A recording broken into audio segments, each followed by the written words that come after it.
geeks, geek girls, it is me, I'm back for Arrow, Season 8, Episode 3. Whew!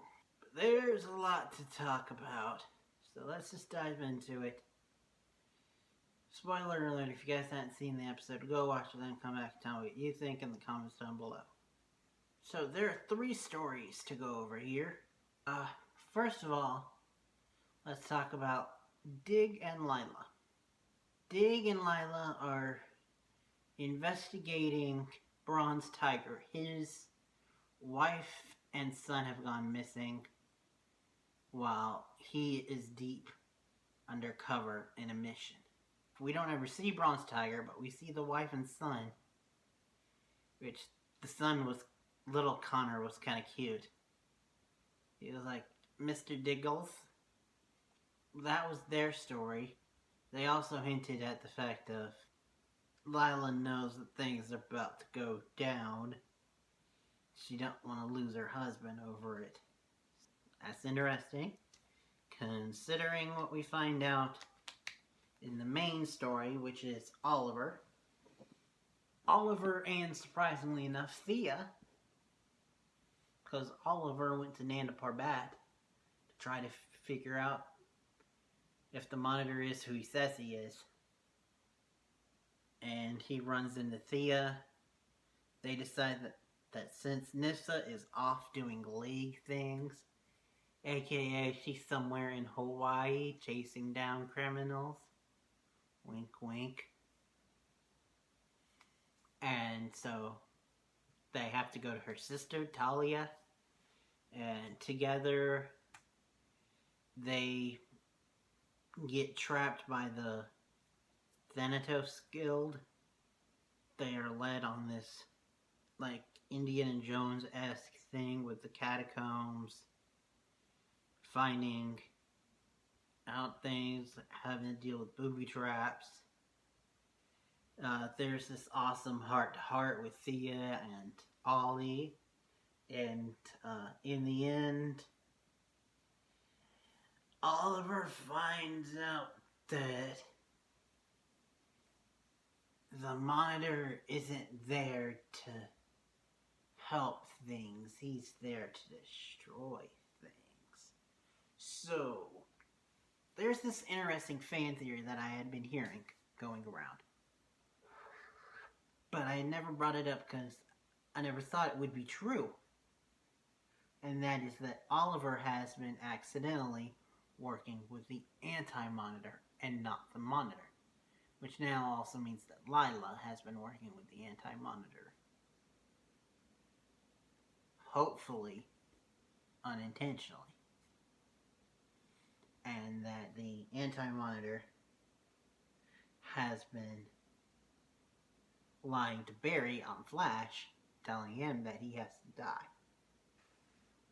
Oliver now has to go up against a god. That's gonna be interesting.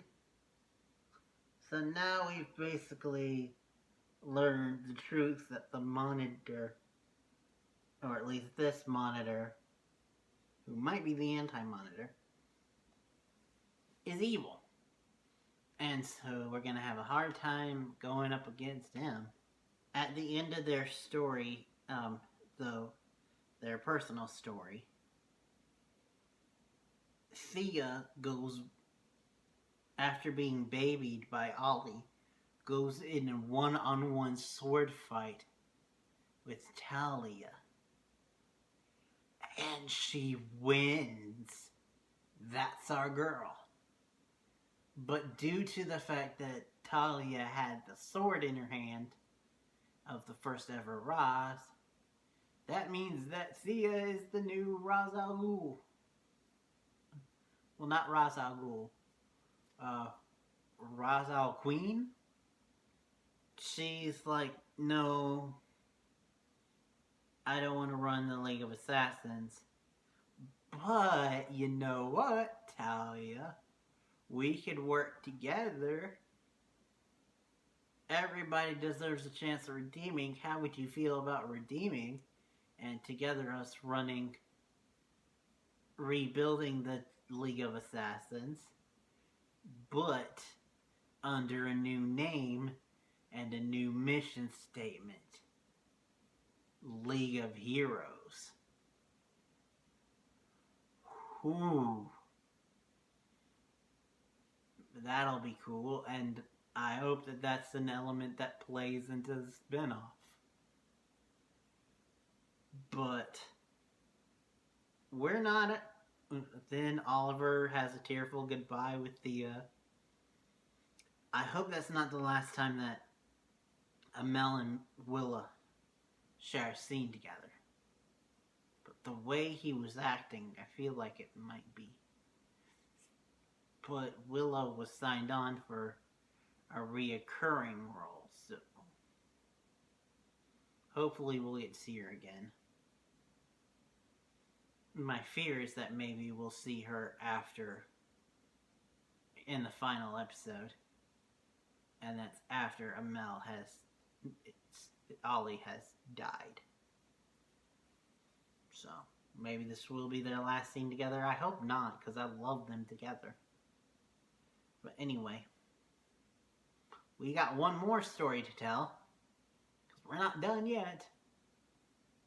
There's a reason why I saved this one for last, though. And that is future Team Arrow. They figure out that the reason why they were going after William is because they're trying to get rid of anyone who's like a big, rich figurehead trying to unify the Glades with Star City. And William's one of them. And thankfully, thanks to some training by Felicity, William knows how to hide and hides in the cave. So when they get there, William's still there. And they're like, we need to fight back. But the best way is to infiltrate their base, get a load of all their cameras so we can see what they see,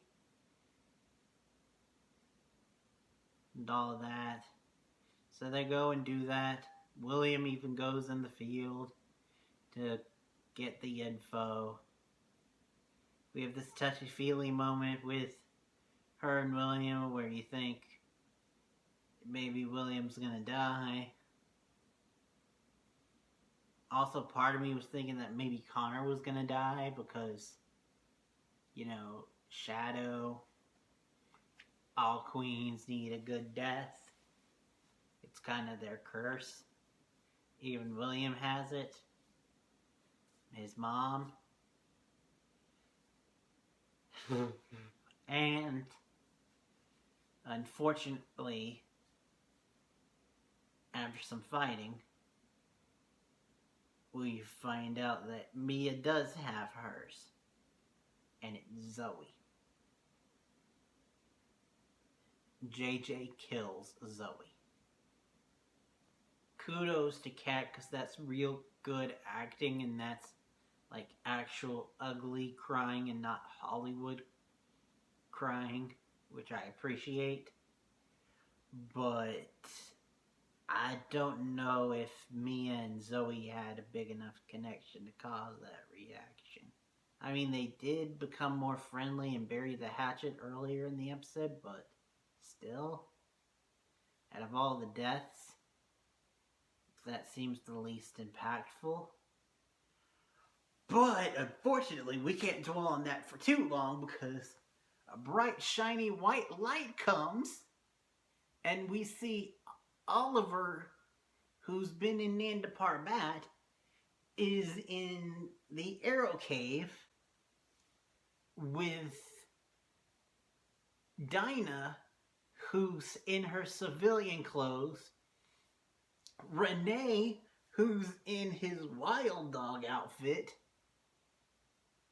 Dick, who looks like how he did when he was still on the mission with Lila.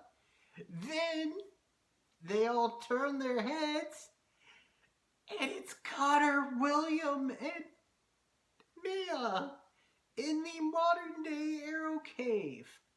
What the hell? on William like, what the Dad?